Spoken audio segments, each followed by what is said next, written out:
All sports, all plays. Yeah. All sports, all plays. All sports, all plays. 365, we making a plays. You talking the game, get you through the days. We're high in the court, the dime in the lane. Variety, topics, living the same. All presentation, sports information. In the airways, taking the nation. All sport, all plays, they working your faces. Grace at the field, so tie the laces. All sports, all plays.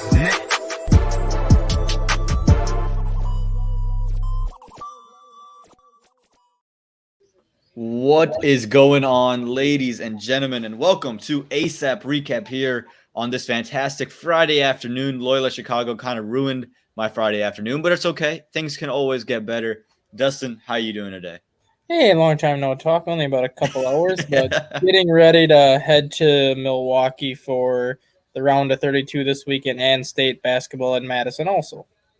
Well, there we go. Big man, stat guy with us. Again, he always is doing something and always shares with us some great videos, some great stats, and we'll make sure to get in a stat of the day because those are always fantastic to have. So, Dustin, I'm just preparing you by the end of the day, by the end of the show. I'm going to ask you for your stat of the day. But I first want to start off with probably the move of the week, and that is Davante Adams. And I know many of you have heard extensively, even though the news basically broke last night about Davante Adams. You know, I talked about it last night on the Out of Bounds podcast, Out of Bounds with the Z with Joe McDonald, one of our good friends here at the ASAP Network. We talked about it on the morning show. And I want to ask you here today, Dustin, we didn't really talk about it from this perspective of what does this do for Vegas, right? Does it make them a contender in the AFC West? Are they still the same level? How does this trade impact Vegas? And for those of you who don't know, Davante Adams moved to the Las Vegas Raiders, signed a big-time contract where he will, for 5 years, every year make $28.5 million. The Green Bay Packers were given the 2022 first and the 2022 second of the Las Vegas Raiders. Dustin, what does this do for Vegas by getting Adams? Well, it makes them AFC West contenders, which they already were contenders. Makes them maybe even Super Bowl contenders just because the Raiders got off to a 5-2 start last year, and then Henry Ruggs decided to be Mario Andretti and forget to hit the brakes in his car. And John Gruden forgot that, all your emails can be traced. So, the Raiders went through a little bit of a issue last year. But Rich Bisaccia came in and did a hell of a job keeping that team together and got them in the playoffs at 10-7. They did lose that first playoff game, but he still got them to the playoffs, which is incredible to think about when you look at what they all went through. Adding Davante Adams to the Raiders offensively is going to be something that Derek Carr has never experienced. Yes, Henry Ruggs was his top receiver until he got injured, or until he did what he did, but Henry Ruggs is no Davante Adams. Hunter Renfrow had a great year last year. Hunter Renfrow is no Davante Adams. And Darren Waller, who's been Carr's favorite target for 3 years, is not Davante Adams. Having Davante Adams there is going to make Renfrow better. It's going to make Darren Waller better, and it's going to make Derek Carr better. So that is a huge pickup for the Raiders. And we touched on this when we had the skeleton crew for the Thursday morning show that if it wasn't going to be Green Bay, we both thought the Raiders would be where Adams ended up because of the college teammate with Derek Carr. Yeah, and I'm so with you on this one. I think what this does for the Raiders is it opened things up. Remember, they hired Josh McDaniels, former offensive coordinator for the New England Patriots. So he likes to have his options open. And to get a true number one receiver, we saw the things he could dial up with Rob Gronkowski and how he can create things and move things with him to open other things up for guys like Brandon LaFell, who are in that system, who had really good years when they were there. Davante Adams gives you that. If Darren Waller can stay healthy, this is a tandem that's going to be scary. Hunter Renfrow is going to have a kind of year that puts him on the map because he will be just the beneficiary of a lot of open space in the middle of the field where he can work out of from the slot.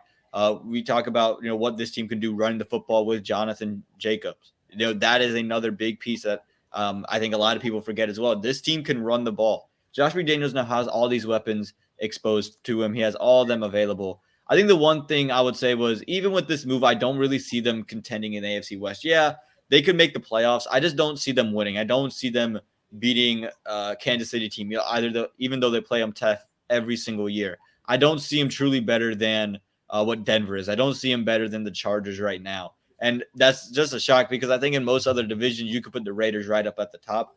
Unfortunately, they're in the AFC West, which is just a Pro Bowl roster on every single side.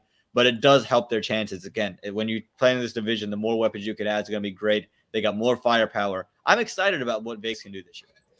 Well, the thing is, what you were saying about them competing with the Chiefs, the Raiders had one of the better secondaries in the NFL last year in terms of opponents' completion percentage. And now they're on the verge of adding Stephon Gilmore, which is going to make that secondary even better. Kansas City just lost Byron Pringle to the Chicago Bears. So now they have Tyreek Hill and Mecole Hardman and nobody else at wide receiver. So as all these teams in the AFC West are getting better, Kansas City's really not. And their gap of being dominant over everybody in that division is closing so rapidly that they might start hitting the panic button because they need to add to that team. But what we were both saying about Hunter Renfrow, I'm going to make a bold statement right now. Let's do it. And I think Hunter Renfrow is going to have a Cooper Kupp-like year next year because of all the attention that Davante Adams and Darren Waller are going to draw. It's going to leave Renfrow with a lot more one-on-ones where he can do his thing. Wow, Cooper Kupp type of year. Not as many yards, but it would not shock me if he was like the Triple Crown winner next year where he leads the league in like receptions, yardage, and touchdowns. Wow, what a statement here. You heard it here first. If he doesn't do it, I'm clipping this and sending it back to you, Dustin. All right, I promise. If you remember that for a year from now, remind. Make sure to remind Dustin if he is not doing this a year from now.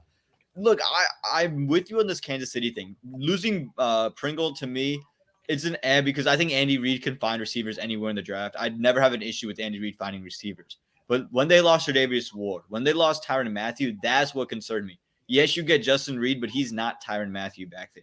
You still don't have an answer at your number one corner. I don't see Andy Reid being able to find that corner that's just that just turns this thing around.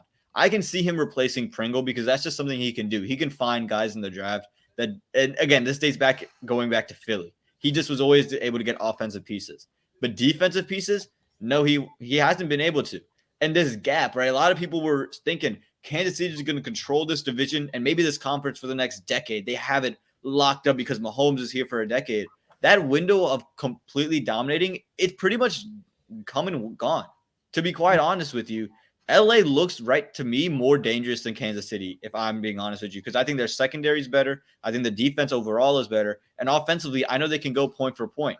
If Denver can figure it out offensively, they could even be better than what Kansas City is. And to your point, if Vegas gets it going offensively and the defensive struggles continue for Kansas City, that's another team that they could just continue to fall on. This reign of dominance, the reign of terror we expected Kansas City to go on, doesn't seem to be coming. But again, in order to be the guy, you got to beat the guy. We'll see if any of these AFC West can do it. The AFC West teams can do it. But to your credit, yeah, the Chiefs are the one team you look at in this offseason in the AFC West, say, yeah, they didn't get a heck of a ton better. So that wasn't the only thing that happened this whole free agency period, right? Davante Adams, not the only move that took place, but there's a move that is going to be taking place. And it's really been the talk of the town. Deshaun Watson, right, ever since not being convicted in a criminal court, is basically now fair game for the NFL. They feel very comfortable because they know he will be able to be on the field, barring any suspension that the NFL chooses to give out. But at the start of the week, we had two teams on the Deshaun Watson lookout, and they were the Carolina Panthers and the Atlanta Falcons. By the halfway point in this week, it was up to 4 teams. We saw the Cleveland Browns and Atlanta Falcons join that race. But in the last couple of days, namely yesterday, we saw a couple of teams being bowed out. One of them being the Cleveland Browns, leading to the whole Baker Mayfield drama and saga. Secondly, the Carolina Panthers were taken out. I think that was a big surprise to both of us. I thought he would have liked Carolina. I know Dustin was talking about Dabo Swinney maybe coming to town if he were to go to Carolina. It's North Carolina is right above where he played college ball at South Carolina. And now it turns out that Atlanta is coming out as the favorite to land and win the Deshaun Watson sweepstakes after just entering the race. Dustin, are you shocked by this? And does this make any sense to you? Not only am I shocked, but I don't see what sense it can possibly make because Calvin Ridley's not there. Calvin Ridley's not going to be there for a year. So outside of Kyle Pitts, who are you throwing to? Just because Deshaun Watson has been found innocent in federal court doesn't mean the NFL can't say, well, we're going to suspend you for a year just for the conduct that you committed off the field. So are you really willing to trade for a guy that you still don't know if he'll be able to play next year because you're still waiting on what the NFL's decision is going to be, and your top receiving target outside of Kyle Pitts will not be with you this year? So is that kind of an indication that Atlanta's confident enough in Watson's ability where even if he does have to sit for an extended period of time, Atlanta can basically, I'm not going to say tank, but they can basically bank it in for 2022, get a top 10 draft pick, and then basically be stocked and ready to go for 2023? Yeah, it could be very much that. I think the reason Atlanta really resonates with me was Deshaun Watson holds pretty much every single major high school football record in the state of Georgia. That's where he really made a name for himself before coming to Clemson and then going on to win a national championship there. So I think it's the hometown thread of it that kind of makes sense in the sense of he wanting to go back to where it all started. Atlanta in general, there isn't a lot for me to really enjoy. I really don't know because when I look at Atlanta, I look at a team that, like you said, don't really have a number one receiving option without Calvin Ridley. Don't really have a running game. Don't really have that offensive line. It's just a bunch of and I don't know what the pitch is right now to Deshaun Watson. Obviously, if Watson goes there, Ryan's going to have to go. Ryan's gone. Yes. And you were talking about it on the morning show this morning that you think Davis Mills is going to be the future in Houston. Well, if Matt Ryan goes to Houston, that puts an end to Davis Mills because Matt Ryan's going to start over Davis Mills. Yes. Yeah. And the Davis Mills comment was more towards Baker. I thought they would compete. I thought Davis Mills would win that competition. But anyway, look, I really don't see the whole pitch that Atlanta could have made. I don't see the assets. I don't see – because with Carolina, I can see it. I can see the receiving core is kind of there. And even if they have to give a couple of it up, I can see them working on the offensive line. They're a young defense. With Atlanta, I don't really see that. I don't see where the receiving core is terrific. Yes, if Ridley's back on the field and Kyle Pitts is on the field, yeah, you got a tandem there and you can continue to work. Are you willing to wait a year? If you're Deshaun, are you anticipating where you have to wait a year anyway? Defensively, I don't see it. I know they have the corner, A.J. Terrell, I believe, from Clemson, who, I think played with Deshaun Watson maybe 1 year with Deshaun, or maybe he was just out, came right after Deshaun left. But again, I can see the young pieces in them, but I don't see the abundance of talent. I don't see the abundance of young pieces. But here's what I'll say. I like Deshaun Watson. If he's playing, I don't think there's a quarterback that really you take above him flat out. Like, you can make arguments for every quarterback if he's in there. I don't think there's a quarterback that you say in every regard he is better than Deshaun Watson. I don't think there's a guy like that. So if he can play, he can elevate guys, and I'm okay with that. Again, I think if you move off of Matt Ryan, you open yourself up to cap room, which is always going to help.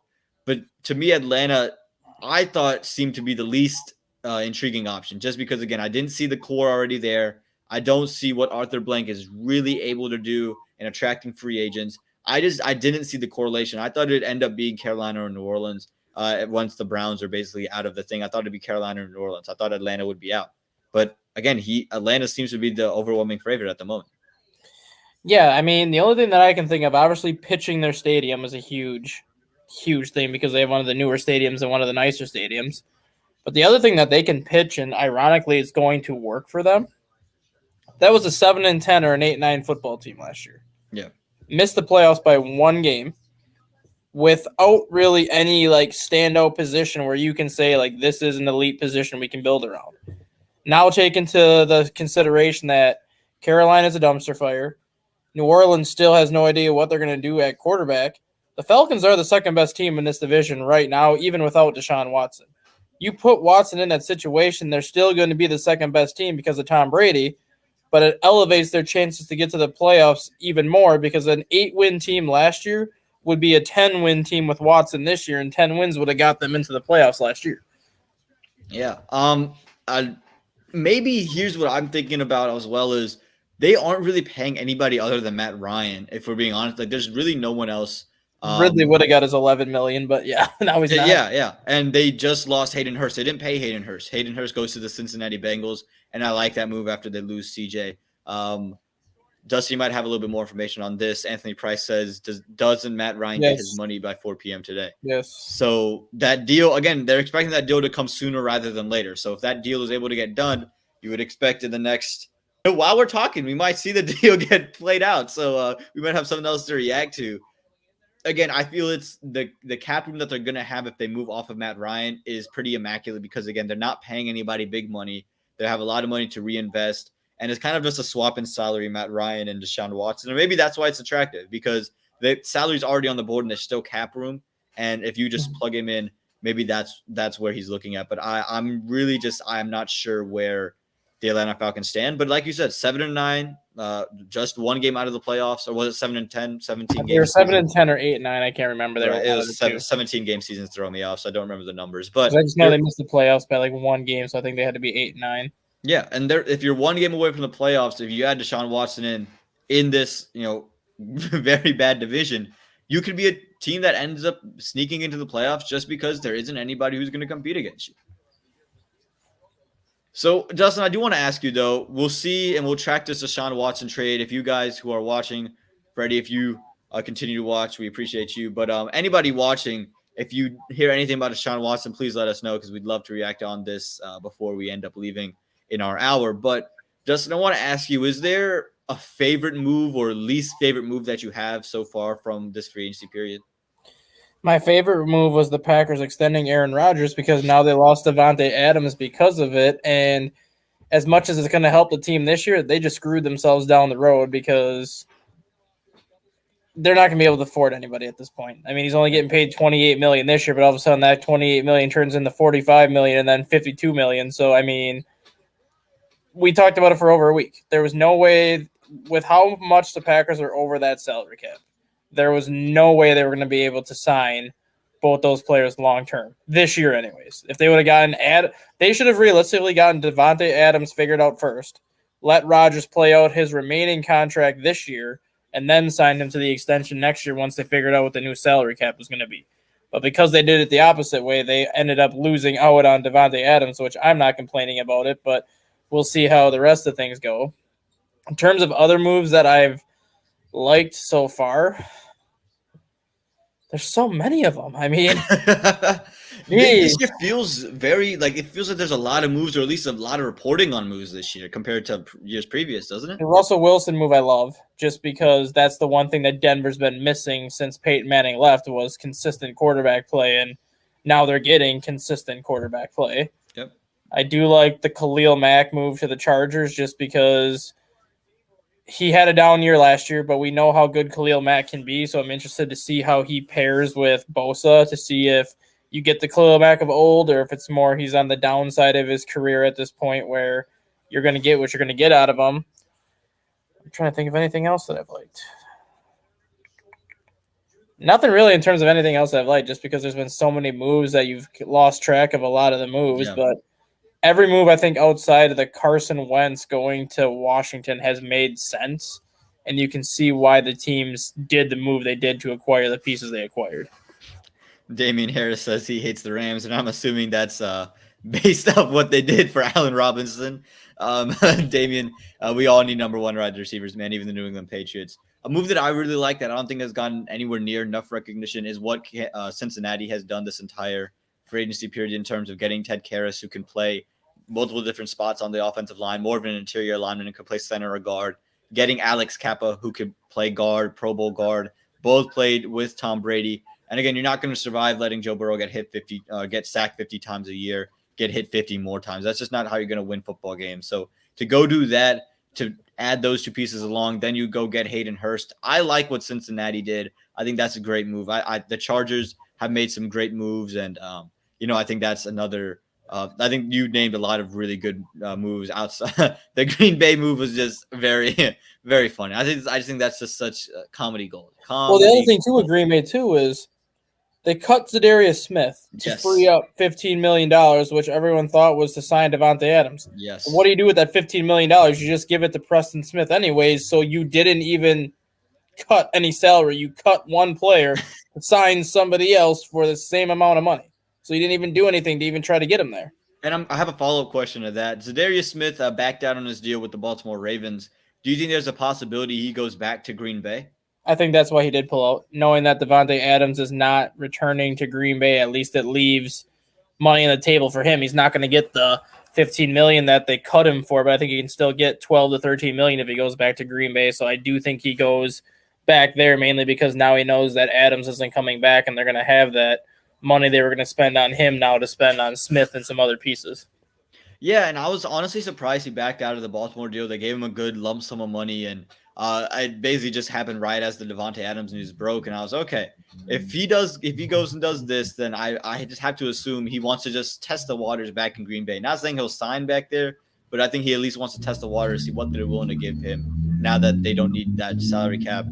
Anthony Price in the comments says, would you give up a second-round pick to the Rams for Robert Woods or just draft a young wide receiver in the draft? Dustin, I'll hand it over to you first. I would draft a young wide receiver. Robert Woods, I believe, is 29 right now, going on 30. He's coming off of a torn ACL, so you don't know how he's going to come back from it because we've seen it. Every player comes back from a torn ACL differently. Obviously, Robert Woods can still kind of be like a Wes Welker type of player where he's a possession receiver where he gives you what you need to get for a first down, but he might not be that same explosive wide receiver that he was pre-injury. So instead of trading him, I would draft a young receiver because then you have him controllable for a cheap sum of money for at least 4 or 5 years. Yeah, I think it's the situation I'm in. If I'm a team like Kansas City, sure, I'd give a second-round pick for Robert Woods because he would be my third guy anyway. There wouldn't be a lot of pressure, and I could use a possession guy and I'm trying to win now. But if I'm a team like Chicago, right, if I'm the Chicago Bears, I don't know if I would go ahead and trade for Robert Woods now because, again, he would have to be my number one. And can he take being a number one right now off the ACL? I'm not sure. I'd rather draft a young quarterback. Is his picture a Washington picture? I think that is Chase Young. But it looks like the Patriots logo behind him, too. If I'm Washington, I would trade a second rounder to make him my number 2 with McLaurin. Yes. That, I think, would work very well, especially with Carson Wentz being your quarterback. If you can give him Robert Woods and Terry McLaurin, that would be the best receiving core that Wentz has ever had. Yes. And that would actually give, I think, everyone a chance to see what Wentz can actually do with 2 legitimate receivers. Yeah, no, I'm with you on that. Again, if you can make him your number 2, number 3 guy and just give him the role of, hey, you're going to be in the middle of the field, you're going to make plays underneath and just try to move the chains, yeah, and you're not going to get any double teams, that's the move I would definitely make. So, again, I think it's all based off your needs. If you're a New England, if you're a Chicago, where you're desperately looking for a number 1 receiver, then I don't trade a second rounder for Robert Woods. I'd rather just draft one I'd just rather go and get one in the draft. But if you're Tampa, if you're Washington, and I think Anthony Price is a Washington Commanders fan, as he says, Samuel was stupid. He stayed injured. So I'm assuming that is in reference of Curtis Samuel. So again, if you're a Washington Commanders, I would go ahead and make that second round pick. Damian Harris also has a question. He says, question now that Ajabo got hurt. Is that how you say his name, Ajabo? I hope I'm saying that right. Ojanabi. Ojanabi got injured on Pro Day, and since he was a first rounder, how far do you see him falling in the draft? I believe this is a linebacker out of Michigan. Yeah, Ajabo. I was thinking somebody else on the Bears, but yeah, Ajabo is how you say that. Look, I think it all depends on the severity of the injury. I don't know if they've come out with anything. I know he left with the Pro Day on crutches, and he had a boot on his left foot, and then there's something wrapped around his knee as well. So if it's something serious like that, I could really see him falling because, again, how much do you want to invest on this kind of linebacker mold, this pass rusher mold, if he can't really cut and be explosive? The same thing we were talking about Robert Woods, right? How much do you want to invest in a guy you don't know can be your number 1? You draft this kid to be your number 1. Again, if you're a Chargers, you might be able to take a chance on him, but I assume he'll be more like a second day or a third round pick kind of dude. I don't think he falls that far at all. Really? Just because we've seen it before where teams are taking more chances on injured players, even if they can't play right away because they feel like they're a can't-miss prospect. You look at that wide receiver from Alabama that tore his ACL in the national championship game. He's still Devontae going to Smith. be a first-round pick, probably even a top 15 pick. Oh, Jameson because- Williams. Yeah, and that's because everyone knows what he brings to the table. So even if they don't get much out of him that first year, if at all, you still get him signed for that 5-year rookie deal. So you still have him for 4 years. Similar situation here. Everyone knows what Ojabo can do. Everyone's seen what Ojabo can do.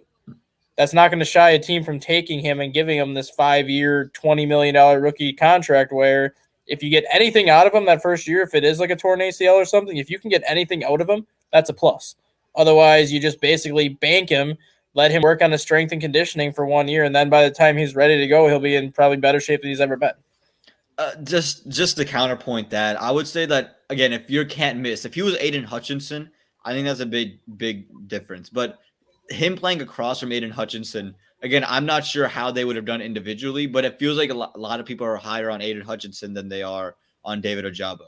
And to me, again, if you're playing opposite a guy who was the Heisman, I think, runner-up, yeah, it's going to help you out. And so is he that can't miss where you're willing to take that chance in the first round? I'm not saying he falls out of, I think he was projected to be more of a mid-range first-round pick, right? Probably around 15 to 20. He might fall into the 30s or maybe even early second round. I think that's where you could see him falling. Just because, again, you play alongside this supposedly terrific college pass rusher who's supposed to be the next big thing in the NFL, and then you get hurt on top of that. I just feel teams are just going to wait to take their chance on David Ojabo after that. Yeah, I don't know. I think he falls in the first round, but I don't think he falls out of the first round. I can see him going more towards the back end of the first round, but I don't think he completely falls like out of the first round. I just think he's too good to fall out of the first round, injury or not. Well, one last thing before we go to commercial. The Browns apparently are signing Jadeveon Clowney to a 2-year, $24 million deal. Dustin, I'm not sure if you had seen that before, but how do you feel about that? I mean, it's a bargain, but it's still overpaying. It's a bargain because you know what you can get out of Jadeveon Clowney, but you're still overpaying for a guy because he's always been hurt and he's never lived up to that top pick billing that everyone gave him when he was drafted. But when you do pair him with Myles Garrett, it is a pretty lethal 1-2 punch in the pass rush. And I think that alone kind of will help the Browns defense for a team that's in a lot of turmoil right now. That franchise is really stuck in neutral after what they put Baker Mayfield through and all the things that have gone on with Baker Mayfield. Now this team went from being a playoff contender kind of back to square one because they don't have a square one right now. Yeah. So this is a rumor. There is no confirmation yet. JPA Football, he tweeted it out there. Browns have offered Jadeveon Clowney a 2-year, $24 million deal per Schultz report. So again, we'll be interested to see if this actually goes through. If you bring him in again, it's a bargain, as you said, because the talent is all there for him to be one of the better pass rushers in the NFL. He just has never stayed healthy, has never stayed consistent enough to show that he can be one of those guys. But if you pair him alongside Myles Garrett, yeah, you're going to be able to get after the quarterback. And I think for Cleveland, it's very important they keep this defense intact because no matter who your quarterback is going to be next year, it's not going to be Deshaun Watson. And it feels like you're kind of taking a step back this year anyway. You want to make sure you can still compete in an AFC North that's relatively not great, right? Cincinnati, is going to be Cincinnati because of the offensive line moves they made. But then you're competing with Pittsburgh, with Baltimore, and yourself. Those three teams are all there for a number 2. They're all looking at a number 2 for the number 2 spot in the AFC North. And that number 2 spot could eventually get you into the playoffs. So I think for the Browns, it was important for them to kind of keep themselves in the fold and keep that defense intact. Yeah. All right, so we will be right back. I see all your comments in there, but first we're going to just take a quick commercial break. Get ready. This summer, the Arena League Sports is on ASAP Network. Tune in live on either the Tiki Live or Roku app, as well as your smart home TV. Whole sports all plays. Whole sports all plays. Whole sports all plays. 365 5, we making a plays. We talking the game, get you through the days. We're high in the court, the dime in the lane. Variety topics, living the same. All presentation, sports information. Hitting the airways, taking the nation. All sport, all plays, like working your faces. Grace at the field, so tie the laces. All sports, all plays. Network. All sports, all plays. Network. We on top of our game. All sports, all plays. All sports, all plays. All right, welcome back. Hope you get some merch. Hope you check out Arena League football as well. Should be great. Anthony Price put in here, when will the Ravens learn they need a number one wide receiver? You can't keep running with Lamar. And this is, I think when we talk about Carson Wentz not having a true receiving core, I think you can say the same thing about Lamar Jackson. You've never really seen him with the number one receiver. You can argue that Hollywood Brown was, but he's attracted really no attention for anybody. And Hollywood Brown is considering retirement and just running his podcast for the long haul. So I think the Ravens need to look at one, whether that's in the draft, if they go get a guy, a late round pick, whether it's, Chris Olave or somebody at the bottom of the first round that you can pick up, or there's really no one in free agency now. But again, I think the draft, they have to go and find themselves a receiver just to see what Lamar can do. I mean, I would like to see them get a guy like Marquez Valdes-Scantling. I think he would do well in a situation in Baltimore where he can kind of be the guy outside of Davante Adams' shadow now. He would have a chance to kind of show people what he can do. The reason why the Ravens don't have a number one wide receiver is because their number one wide receiver is Mark Andrews. They don't need a number one wide receiver because Andrews is their safety valve, much like Travis Kelce was for the Chiefs and what George Kittle is for the 49ers. Some teams don't need a number one wide receiver because their tight end provides them that number one receiver cushion, which is what Mark Andrews has done in Baltimore. And I agree. Mark Andrews seems to be the safety net. We see it countless times on 2-point conversion plays that are going to Mark. I would like to see someone, though, that can stretch it down the field, because now you see teams against Baltimore kind of just keep the safeties down. They're not worried about you going down the field because you don't really have that threat to go down the field. So to me, if you can go and do kind of Lamar Jackson can't throw it down the field, so they can't really stretch the field. That's the problem. He doesn't have the arm that can do it. I think he can. I think he can go down the field. I just don't think we've seen him have a receiver that can stretch it. And I see your point in the sense of he hasn't shown us consistently that he can, but you also need a receiver that when he's one-on-one with the corner can go up on a 50-50 ball and win it, or at least create separation for those balls to fit. I've seen him make a couple of big-time throws down the field. Yes, not as much as I'd like to see, but I think if you give someone where he can consistently get the ball down there too, I feel it's a much different story. Yeah, I mean, Hollywood runs like a 4.36, 4.37. But so he can be a vertical threat, and every time they use him in a vertical threat, Lamar Jackson checks it down. He doesn't go for the home run ball even when he has it, and that's why I don't think even getting a number one receiver that can stretch the field is going to matter, because Jackson's had opportunities to do it. If you go back and watch the last month of the season, it was Tyler Huntley that was taking the deep shots when he had it. And they ran the same exact play calls they would call for Lamar Jackson and everything, but Huntley was not afraid of the home run ball. Even when Lamar Jackson has a shot, he very seldom goes for it. It's always a check down. It's interesting. Yeah. Again, I don't necessarily completely agree with you, but I can see your point. He does have a tendency to overlook the guys down the field just to check it down. And then even if that's the case, then maybe just get another possession guy to relieve some more stress off of Mark Andrews' shoulders, maybe something like that.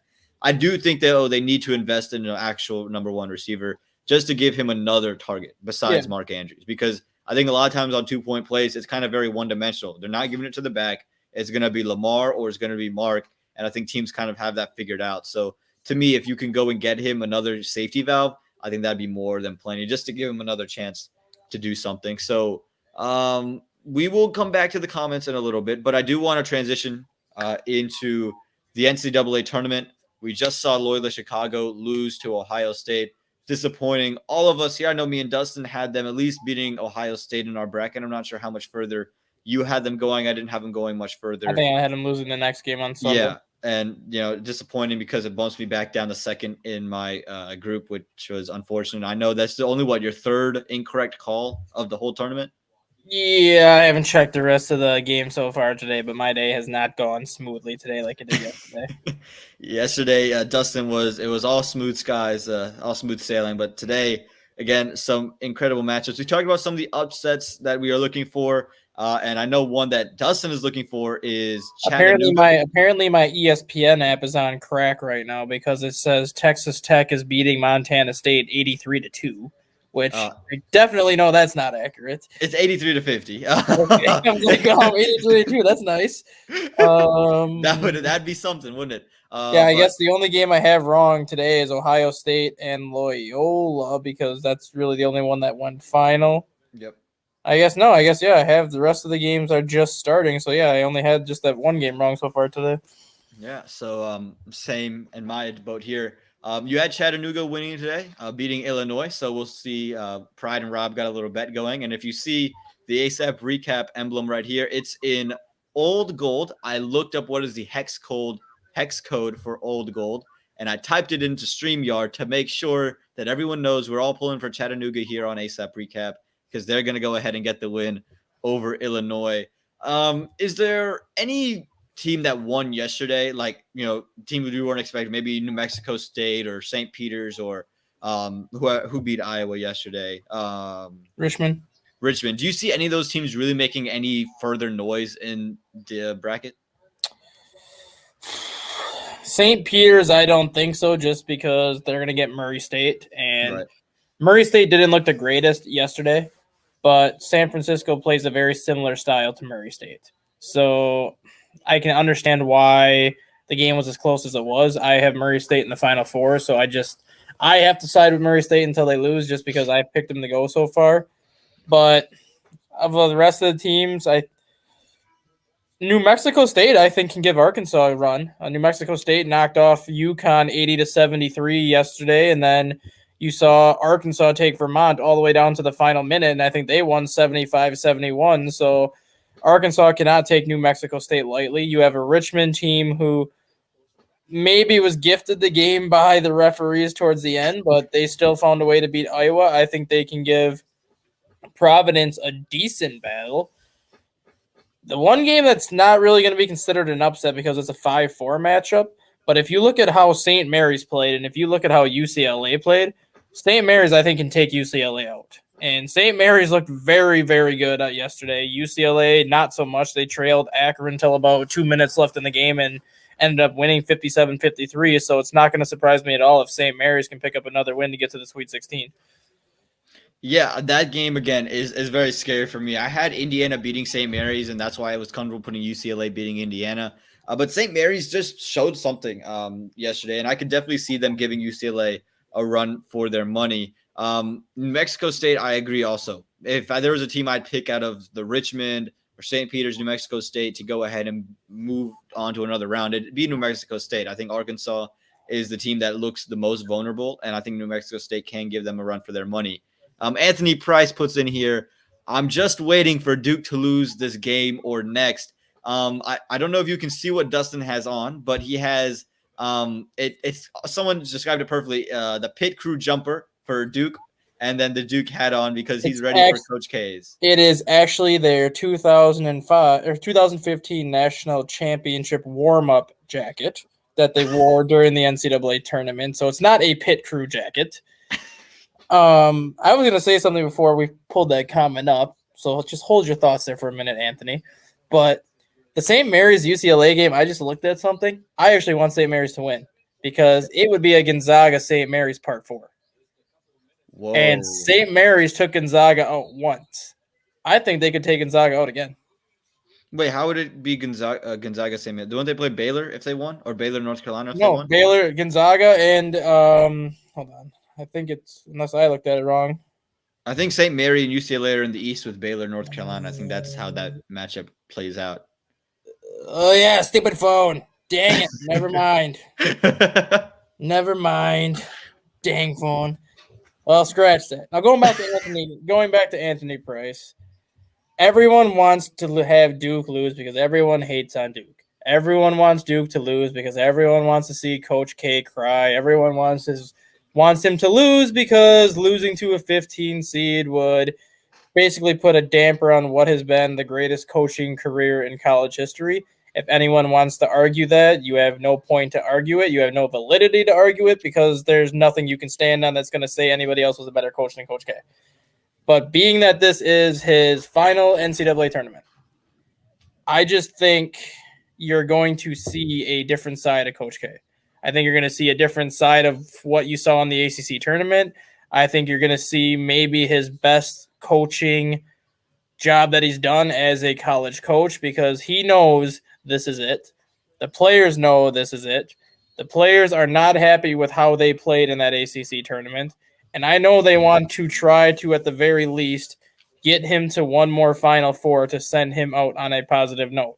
And Aaman and I talked about this before their loss to North Carolina.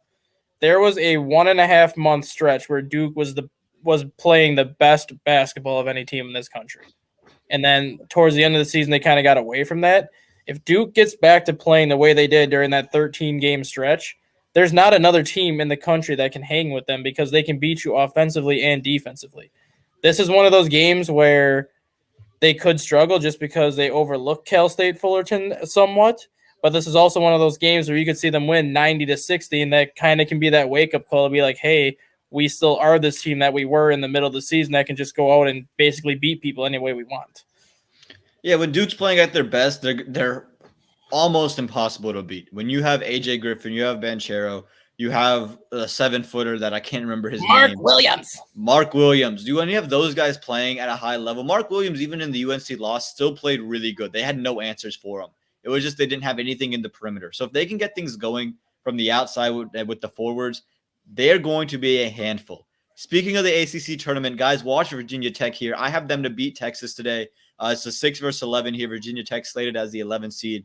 And I know Texas has had a pretty good year, but Virginia Tech has quietly had a fairly equal year to Texas. They're coming off of 2 back-to-back games where they knocked off North Carolina, embarrassing them. They knocked off Duke, embarrassing them to get here. So to me, if there was to be an upset today that I would be willing to put, like, in the NCAA tournament, you can never put 100% guarantee. But if I had to put basically my 99% guarantee, it'd be Virginia Tech to beat Texas just because of how hot they are and how quiet of a year they've had.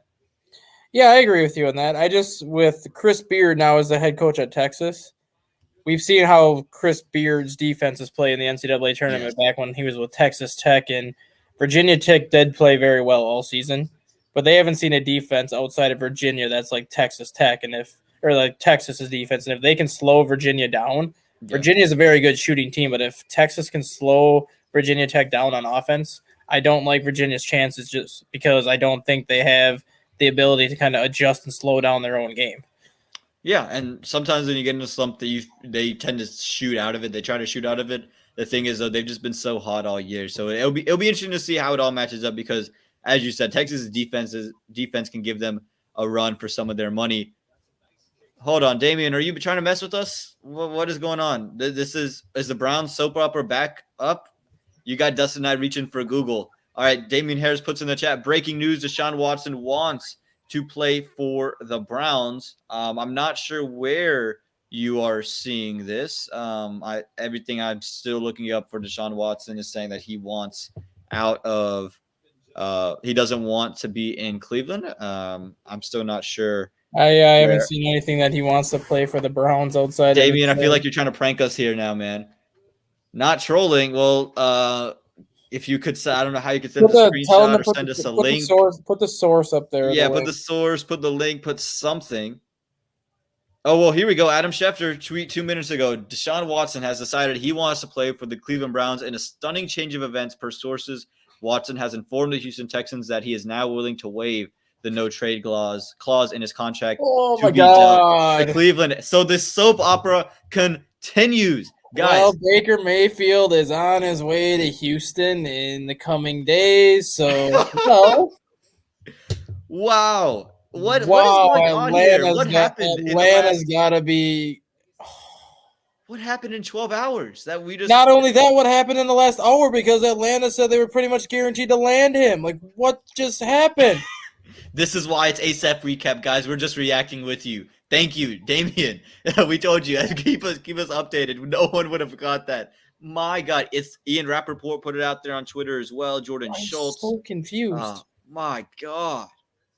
My goodness. This whole Deshaun Watson thing might be the story of the offseason. And think about this offseason where you have Aaron Rodgers, you have Davante Adams, Christian Kirk gets paid like he's the third best receiver. Tom Brady retires and unretires. And still Deshaun Watson might be the most exciting thing that's happened this offseason. Tom Brady didn't really retire. He went to play father for 2 months and realized he wasn't ready to handle that many kids. And he's like, "Yep, I'm coming back. We're not ready yet." He took a sabbatical, as Pride would say. Pride, it's happening, man. We have no idea. Is it Baker versus Davis? Is that going to be the UFC fight night that we're going to see? Baker Mayfield's going to end up in Houston. Outside of having Amari Cooper and Nick Chubb, what could Cleveland possibly have sold him on? Well, it's that I think it's the offensive line as well. Top 2 offensive line when healthy, both running and passing. Pride. You know we got to have some fun. The offensive line. I think defensively, you still have Denzel Ward back there. You still have Clowney, who they just brought back, Myles Garrett. And I guarantee you, if Deshaun Watson's in Cleveland, they could probably go get Marquez Valdez-Scantling. I think they could make that move, and he'd be more than They could get anybody they wanted. They could get him. They could get Juju Smith-Schuster. They could add a lot of pieces to that with Landry and Beckham gone. They have basically Cooper to replace Beckham. So now if they want to replace Landry, go and get a guy like Juju Smith-Schuster and then just add Valdez-Scantling for craps and giggles. Here we go. Damian Harris just says Browns just signed Watson 5 years, $230 million fully guaranteed. Now, Damian, now I think you got to be trolling with me. Now this can't be real. Damian, don't do this. Come on, man. If this is real, what in the it is now up to the tech. Yeah, this one I haven't seen yet. This one I haven't seen out of Adam Schefter. Damian, let me know who you are getting your source from this one from. But yeah, I think Pride said it best. Defense, the line, and David Njoku. I think all of that is selling hit. Not kidding. Where are you finding this? How is your Twitter ahead? Are you like, do you have like a VPN for your Twitter? Because my Twitter is not. My Google is not. What is going on? What did you search to? What? Damien, where is it? Where is this? Who put this out there? What? It's real. Pride is even finding it. JPA. What the heck is happening right now in this world of the NFL? Dude, again, I'm telling you, we have all of this stuff. Me and you are trying to do this show, and we can't find anything. Everyone else can find it but us. 1 minute ago, according to Ian Rappaport, Deshaun Watson will be the new quarterback of the Cleveland Browns. The Browns are trading Baker Mayfield, most likely to Houston, because Baker Mayfield lives in Austin, Texas during the off season.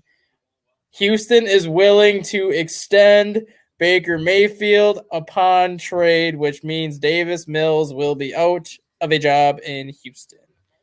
Wow. What in the actual crap just happened since the Falcons were predicted to get him? Dude, I feel like everyone's just guessing. You know, I just feel everyone's guessing on this point. No one knew what the heck was happening. They're just all throwing crap out there. What just happened? I'm so lost and confused. And all right, why Dustin, we don't know what the details of the trade are. We don't know the contract. Yeah, there's the contract here. Deshaun Watson gets a fully guaranteed 5-year, $230 million contract. That is $80 million more than the previous record for fully guaranteed money at signing of $150 million. The deal was first negotiated by David Mulgeta. I think that's his name of athletes. Mulgeta, yeah. All right, Dustin, Cleveland, they get Deshaun Watson. Are they the favorites to win the AFC North? No. Are they the favorites to come out of the No. Okay, all right, well, we'll stop right there. No. It's still Cincinnati. And Joe Burrow's still the best quarterback in that division. Watson's a close second. But Burrow is still the best quarterback in that division. Burrow still has the most weapons in.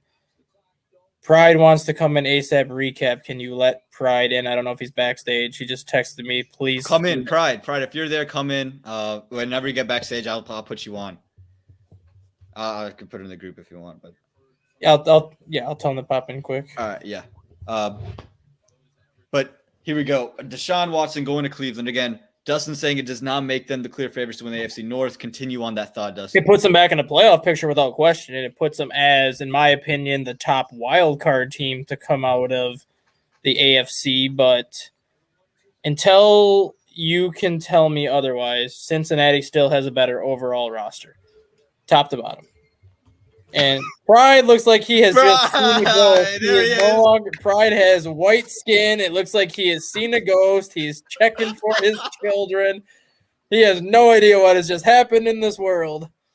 Pride, react. That's all I'm going to ask you to do. React. Pride, can you tell me what has happened since we got off of ASAP in the morning when we basically said that Cleveland was out of the running, and then it was looking like Atlanta was going to take him, but now all of a sudden he's back, and we have no idea what happened. Pride just speechless. This is the only thing that I've ever seen make Pride actually not have any words. What is going on? Again, in an offseason that featured Brady retiring, unretiring, trying to play dad that said, no, I'd rather play quarterback. When Aaron Rodgers gets paid, Davante Adams breaks the bank, Christian Kirk sets everything on fire. This is still the most intriguing story out there. This sets the bar for everything. Deshaun Watson, again, for those of you who are tuning in, thank you, Damian, for letting me know, because none of us could find it here on the show. He will be headed to Cleveland. Deshaun Watson. In my defense, I don't have Twitter, and I refuse to get Twitter, so I would not have known that. And the only thing, again, to leave Pride without any words. Pride, when you have words, just jump in here, bud. He's just trying to gather himself. I have words. There we go. I have words. Before you start, Pride, what does this do for Cleveland now? Because they have Amari Cooper replacing Odell Beckham. Now that everyone knows that Deshaun Watson is going to end up, that's going to Cleveland, how many free agents now are all going to be like, I want to go here, I want to go here, I want to go here? Like, bro, MVS put them at the top of the list. Like, bro. what is this going to do? Because they still have money to spend. MVS, Juju, he has no options. You legitimate. That's what I think they might do. I think you might see them go after MVS and Juju and pair that with Cooper, and then you have Austin Hooper. You have David Jarvis and Landry might want to come back now. Jarvis might say, you know what? Okay, I'm back, Cleveland. I don't Hell, want to play with Beckham might want to come back and be like, wait a minute, hold on here. So by the way, for life. So basically, what kept them away from the Falcons was earlier today, Deshaun Watson somehow had another conversation with Cleveland. And they actually told him, look what we have now. They actually showed him their cap situation. And they actually promised him more is on the move. More is on the way. What the hell are they going to give him? $60 They million a year? actually promised after they paid him. And when they showed him the cap situation, it was after. They were like, what contract do you want? They banged out the contract, and then they showed him this is how much money we would have after. And they promised him, you're going to get more. In terms of offense, you're going to get more. If you look at the group chat, this is what came from Adam Schefter.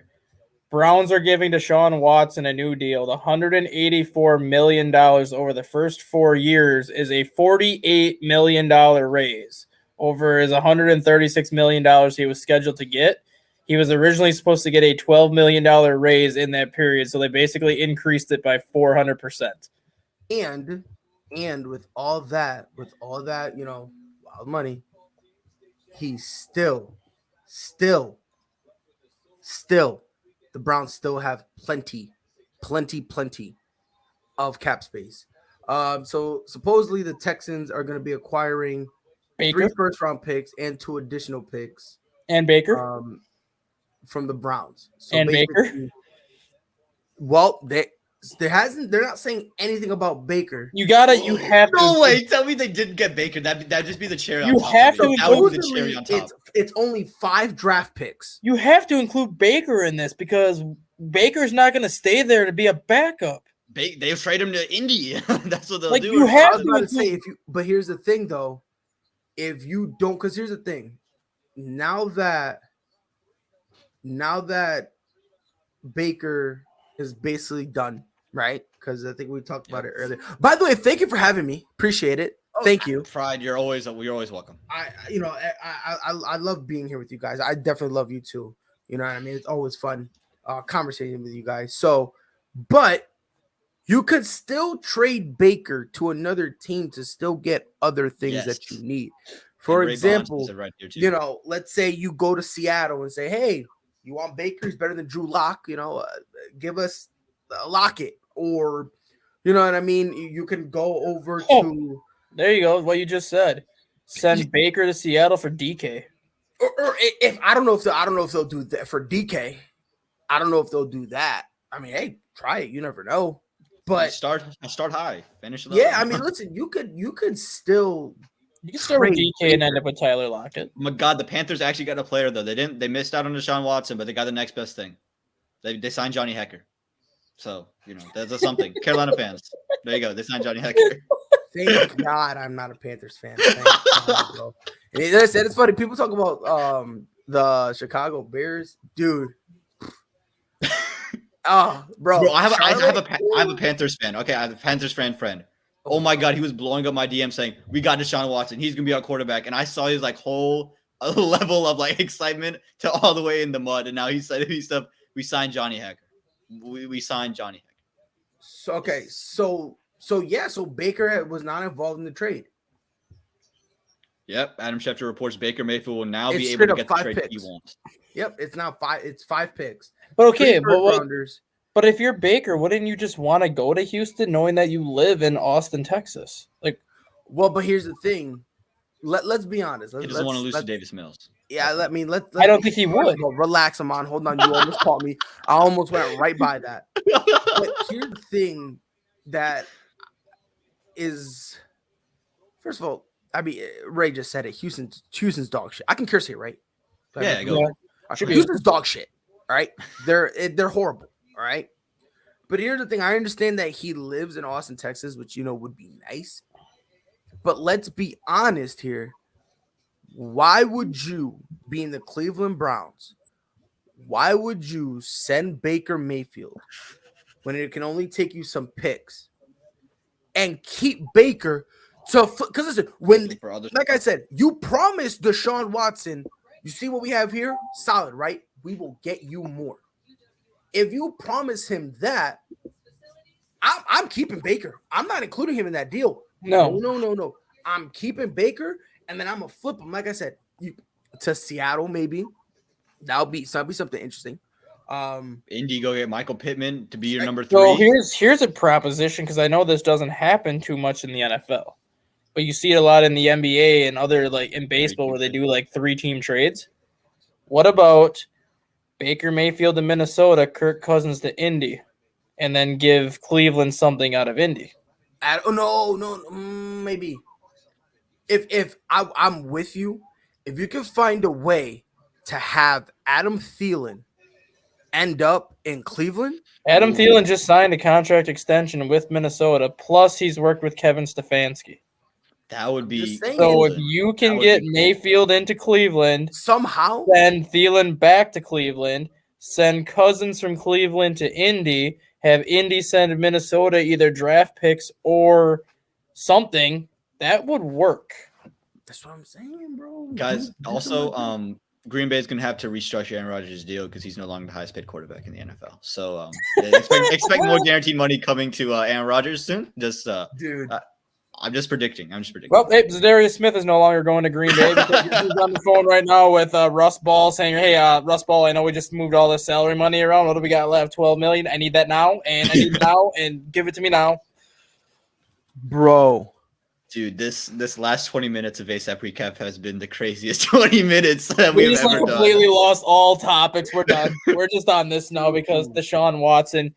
Does Deshaun Watson not know that March Madness is going on this week? And like, could he have not? Is March Madness? Could he have not waited until Monday and then said something on Monday so we could have talked about it for 3 days leading into the Sweet 16? Bro, this is wild, dog. No, Andre, they don't give up any players. 5 first-round picks, and they're gonna flip Baker for 3 first-round picks or 5 and picks. Then 2 additional picks. And basically, what they said about the additional picks, they're either day 1 or day 3 picks. Okay. So it could be like a second rounder, Right. Or but it ends up being third, fourth. Pick. God knows. God knows, but they got Deshaun Watson and Baker will be flipped for players. Expect a receiver to be on the other end of it. I think, we're just theorizing trades now. It could be Michael Pittman, Adam Thielen. We're talking about if they can get him in there. Any receiver, Tyler Lockett. Thielen makes sense because of Kevin Stefanski. Yes. Right. Yeah, that's what I'm saying. Because again, like I said today, and it was kind of funny because as soon as I got off, I was talking to my boy who like I said, whenever I want to know stuff, he somehow has the way he finds out how. I don't know. But he said that early this morning that somehow, by the grace of God, the Browns basically somehow got Deshaun to go back to them to have a conversation. Because I think the Browns knew that they screwed up by telling Mayfield. Well, we talked about this morning. Like I said, I think somebody met with Watson before telling Mayfield about it. And then after Mayfield found out how he found out, got super pissed off about it. Like, I think the Browns realized, like, well, we're pretty much screwed because either we get Watson or we have Mayfield for a year and then he's not going to re-sign with us. So now we need to basically kiss Deshaun Watson's feet and get him to come back and talk to us. Right. So it's like, it's really, and again, the craziest part about this trade is just the fact that it's 5 picks. Yes. That's the crazy part about it. Like, hey, Denver wants to give Seattle 3 picks. Here, Cleveland, hold my beer. I got you. We'll give you 5 picks for Watson. 5. And again, it's only 5. And it's crazy that we're only saying 5 picks. But again, now that kind of leaves Baker in a situation where does he go from here? And again, if he's dipping, more than likely where he's probably going to go is a situation, let's say, God, outside of Adam Thielen.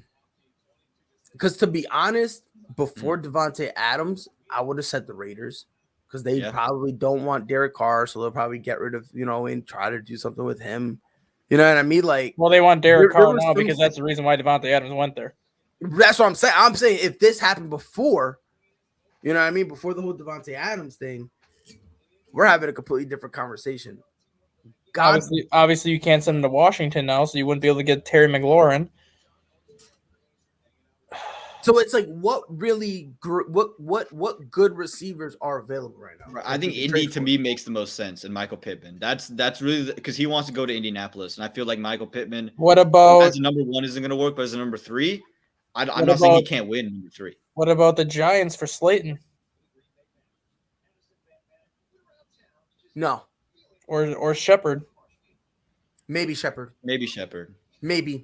Or here's the thing. Or they got that Kadarius Toney.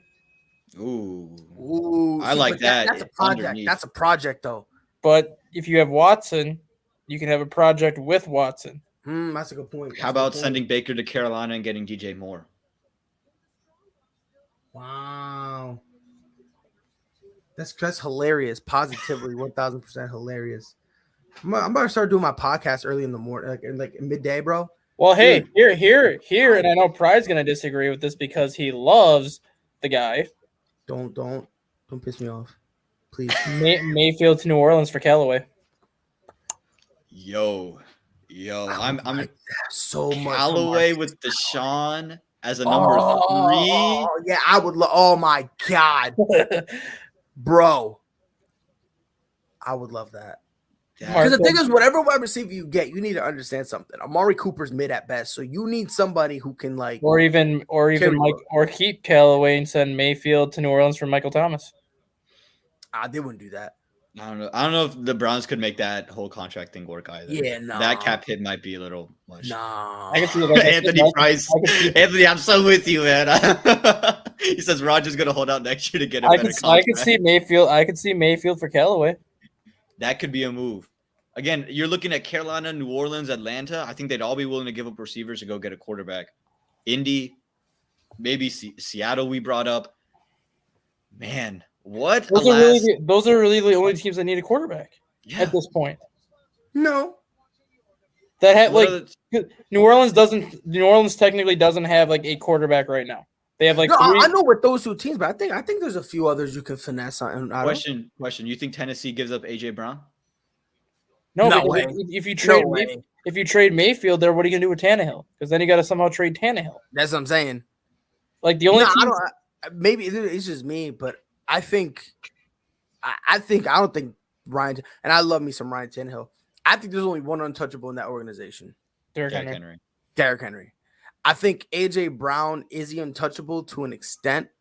I think it all depends on what you give him. The right deal comes, they'll be willing to part ways with. Yeah, you know what I mean? Like if you're willing to give him like a Davante, right? Yeah, or that type of situation, I think maybe they'll part ways. But again, the bar is high.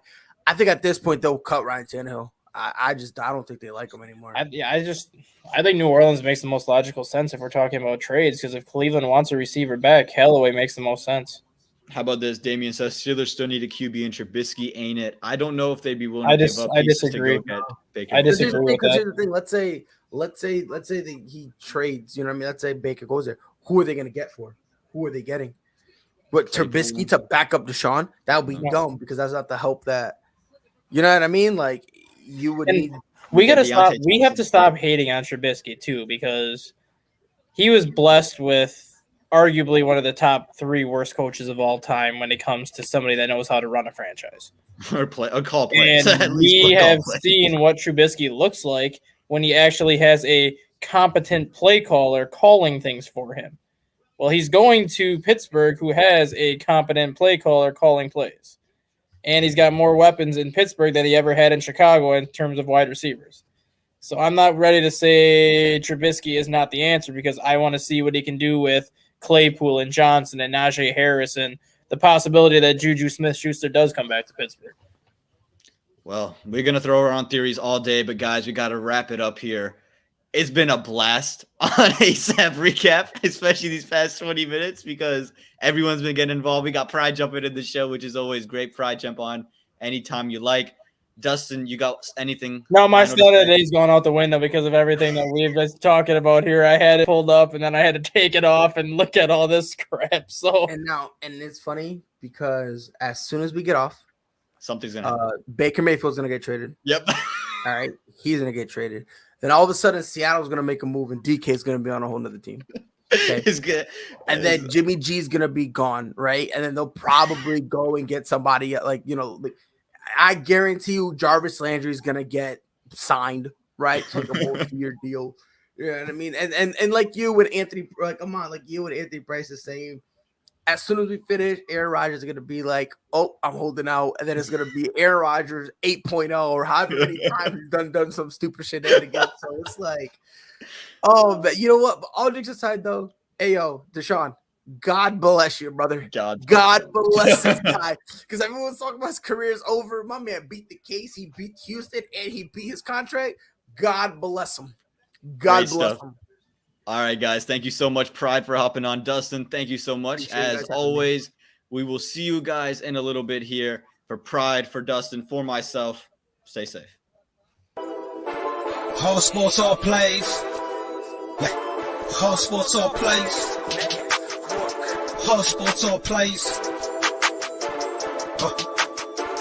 365, we making the plays. You talking the game, get you to the days. We're out in the court, the dime in the lane. Variety, topics, living the same. All presentation, sports information. In the airways, taking the nation. All sport, all plays, like working your faces. Grace at the field, so tie the laces.